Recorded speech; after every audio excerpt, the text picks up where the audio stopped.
Imagine being locked inside one of the most secure prisons ever built. Cold water, steel bars, armed guards, and no confirmed escape in its entire history.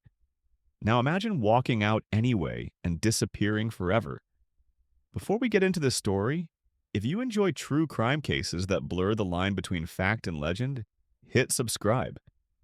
It really helps the channel grow. This is the story of Frank Morris and the infamous escape from Alcatraz. Alcatraz wasn't just a prison, it was a warning. Located on an island surrounded by freezing waters and powerful currents, Alcatraz was designed to break hope. The water temperature alone could kill you in minutes. Guards believed that even if someone escaped their cell, the ocean would finish the job. Frank Morris arrived at Alcatraz in 1960. He wasn't violent, but he was dangerous in a different way. He was intelligent. His IQ was estimated to be well above average. He had a long history of prison escapes, and he immediately began studying Alcatraz, not with fear but with curiosity.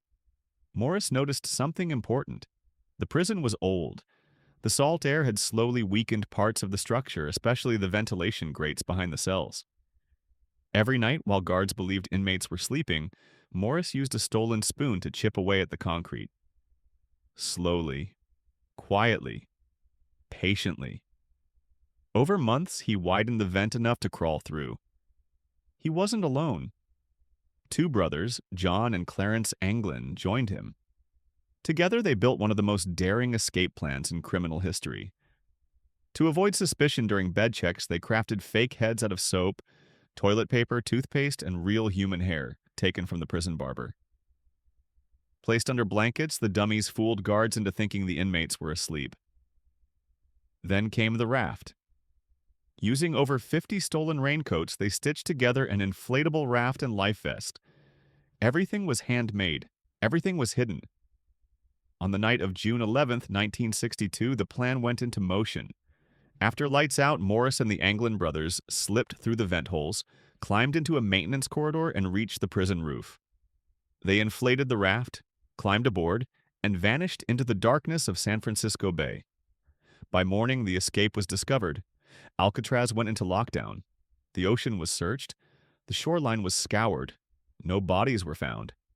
Authorities concluded that the men drowned. Case closed. But here's where the mystery deepens.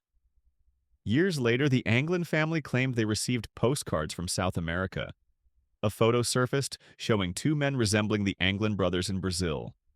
In 2013, a letter allegedly written by Frank Morris surfaced, claiming he survived the escape and lived under an alias. Even the FBI reopened the case. Ocean current experts later suggested the men could have reached land safely if they timed the tides correctly. To this day, no definitive proof of death has ever been found. Frank Morris was declared legally dead, but not because his body was discovered, because the mystery had gone on too long. So, what really happened? Did the cold waters of the bay claim them within minutes? Or did three men pull off the impossible, outsmart the most secure prison in America, and vanish into new lives? That question still haunts investigators. If this story made you question what's really possible, hit the like button and let me know in the comments.